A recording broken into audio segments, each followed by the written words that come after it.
ప్రభుత్వం వచ్చిన తర్వాత శ్రీశక్తి పథకం కింద ఉచిత బస్సు ప్రయాణం అనేది రాష్ట్ర వ్యాప్తంగా కూడా మహిళలకి ట్రాన్స్జెండర్స్ కి కల్పిస్తా ఉంది. అయితే ఈ సదుపాయాన్ని ఉపయోగించుకుని ఇప్పటికీ కూడా 40 కోట్ల మంది ప్రయాణించారని చెప్పి మంత్రి చెప్తూ ఉన్నారు. రాంప్రసాద్ రెడ్డి కూడా మనతో మాట్లాడే కొంతమంది మహిళలు ఉన్నారు. చెప్పండి, ఇప్పటికీ శ్రీశక్తి పథకం కింద ఉచిత బస్సు ప్రయాణాన్ని 40 కోట్ల మంది మహిళలు ఉపయోగించుకున్నారని చెప్తున్నారు. దీన్ని ఏ విధంగా చూస్తారు మీరు? చాలా సంతోషం అండి. ఎందుకంటే మహిళలు చాలా చిన్న చిన్న ఉద్యోగాలు ఏదంటే నెలకి ఒక 10,000 లోపు జాబ్ చేసే వాళ్ళకి నెలకు 2,000 దూర ప్రాంతాల నుంచి బస్‌కి ఖర్చవుతుందని ఇబ్బంది పడేవాళ్ళంటే ఇప్పుడు వాళ్ళు చెప్తున్నారు. ఈ పథకం పెడతం వల్ల మేము 2 బస్సులైనా మారగలుగుతున్నాం. ఈజీగా ఏదైతే మేము వర్క్ చేసే ప్లేస్‌కెళ్ళగలుగుతున్నామని చెప్తున్నారు.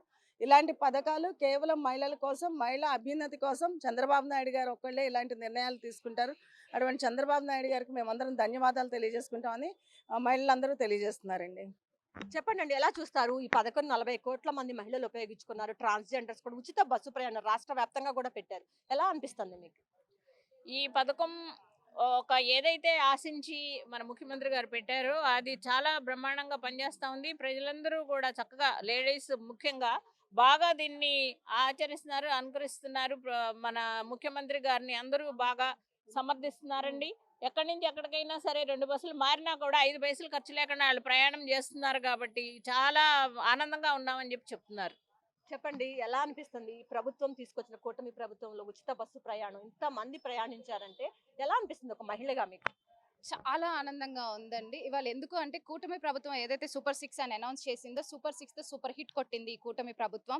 ఈ 2 ఏళ్ల కాలంలోనే ప్రతిదీ కూడా విజయం తన ఖాతాలో వేసుకుంటూ వెళ్ళింది. అందులో మేజర్‌గా చెప్పుకోదగింది ఇది ఉచిత బస్సు ప్రయాణం మహిళలకి. ఒక సామాన్య కుటుంబంలో ప్రతి మహిళకి కూడా నెలకి రూ. 3,000 మిగులుతున్నాయి అని వాళ్ళే చెప్తున్నారు. రూ. 3,000 మిగలటం అనేది ఇవాళ సామాన్య విషయం కాదండి. వాళ్ళకి ఆ రూ. 3,000తో బిడ్డల చదువు అవ్వచ్చు, లేకపోతే వాళ్ళ పర్సనల్ యూజెస్‌కి వాడుకోవచ్చు. ఈ విషయాన్ని మా అందరి తరపున మహిళలందరి తరపున కూడా మాన్యశ్రీ మన ముఖ్యమంత్రి నారా చంద్రబాబు నాయుడు గారికి ధన్యవాదాలు తెలియజేస్తున్నాము. ఇంకా ఈ ప్రభుత్వంలో ఇలాంటి ఎన్నో మంచి విషయాలు అలాగే ప్రభుత్వానికి ఇంకా మంచి విజయాలు రావాలని కోరుకుంటున్నాం. చెప్పండి, ఎలా అనిపిస్తుంది ఒక మహిళలుగా ఇట్లా మహిళలకి ఎంత సదుపాయం రావటం ఎలా అనిపిస్తుంది? రాష్ట్రంలో చాలా మంచి కార్యక్రమం ఇది. ఎందుకంటే ఒకసారి ఒక కాలేజీ పాప వెళుతూ కాలేజీ ఫీజులే ఆర్థిక భారం అవుతున్నాయి. ఈ సందర్భంలో బాబుగారు ఉచిత ప్రయాణం అందించినట్లయితే మాకు 3 పాపలు, ఈ పాపలను ముగ్గురికి కూడా 10,000 అయ్యాయి. అటువంటిది ఈ 10,000 మిగులుతుంటే నా భార్య 10,000కి జీతానికి ఇంట్లో పాచి పనులు చేసుకుంటాంది. అవన్నీ మిగులుతున్నాయి. ఈరోజు చాలా సంతోషంగా ఉన్నామని చాలా వరకు ఏంటంటే నేను కూడా ఒకటే కోరుతున్నా.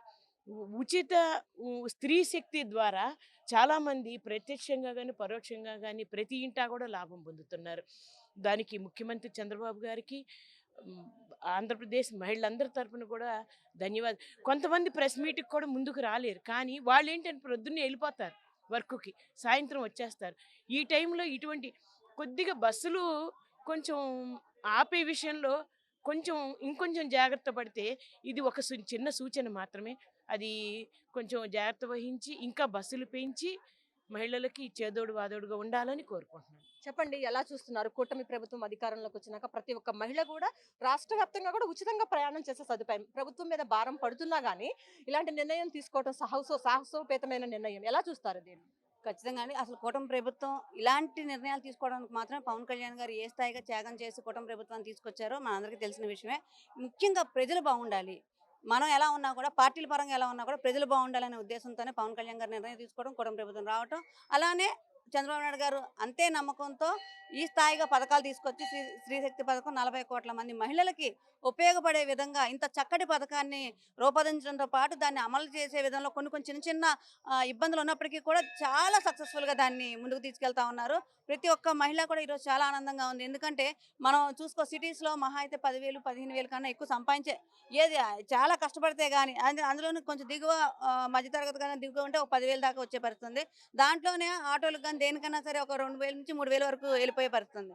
అంటే ఒక 7,000. కానీ ఈరోజు ఒక 10,000 అంటే 10,000, 15,000 లేకపోతే 15 వేలు చేతికొచ్చే పరిస్థితి ఉంది అంటే ఆ కుటుంబంలో కొంతవరకు వాళ్ళకి ఇబ్బంది లేకుండా పిల్లలకి చదువులకో లేకపోతే కూరగాయలకో లేకపోతే ఏదైనా చిన్న చిన్న అంశాలకి అవి ఉపయోగపడే పరిస్థితి ప్రతి ఒక్క మహిళ కూడా చాలా ఆనందంగా ఈ కూటమి ప్రభుత్వం తీసుకొచ్చుకున్నందుకు మేము చాలా ఆనందంగా ఉన్నాము. అలానే చిన్న చిన్న ఇబ్బందులు అంటే ఈ రద్దీ టైంలో మాత్రం కొంచెం ఇబ్బందిగా ఉంది. అయినప్పటికీ కూడా అన్నీ అమలవడం సాధ్యం కాదు కాబట్టి మేము చాలా చక్కగా ఈ పథకాన్ని తీసుకుంటున్నాము. ఎందుకంటే అన్ని పథకాల్లో కన్నా ముఖ్యంగా స్త్రీశక్తి పథకం అనేది చాలా సక్సెస్ అయింది. ప్లస్ ప్రత్యక్షంగా ఉపయోగపడుతుంది ప్రజలకి. మొత్తంగా చూసుకున్నట్లయితే శ్రీశక్తి పథకం ద్వారా మహిళలంతా చాలా సంతోషంగా ఉన్నారని చెప్పి మహిళలంతా కూడా ఆనందం వ్యక్తం చేస్తున్న పరిస్థితి కనిపిస్తా ఉంది. ఇప్పటికీ కూడా 40 కోట్ల మంది ఈ పథకాన్ని అయితే ఉపయోగించుకున్నారు. ప్రభుత్వం మీద భారం పడుతున్నప్పటికీ కూడా దానికి తగ్గట్టు రద్దీకి తగ్గట్టుగా తమ బస్సులన్నింటినీ కూడా అందుబాటులోకి తీసుకొస్తున్నామని చెప్పి మంత్రి మండిపల్లి రాంప్రసాద్ రెడ్డి కూడా చెప్పిన పరిస్థితి ఇక్కడ చూస్తూ ఉన్నాం. మహిళలైతే ఈ పథకం పట్ల హర్షం వ్యక్తం చేస్తున్నారు. ఇది ఇక్కడ ఉన్న పరిస్థితి. కెమెరా పర్సన్ రాంబాబుతో లక్ష్మి, 1 ఇండియా న్యూస్ తెలుగు, విజయవాడ.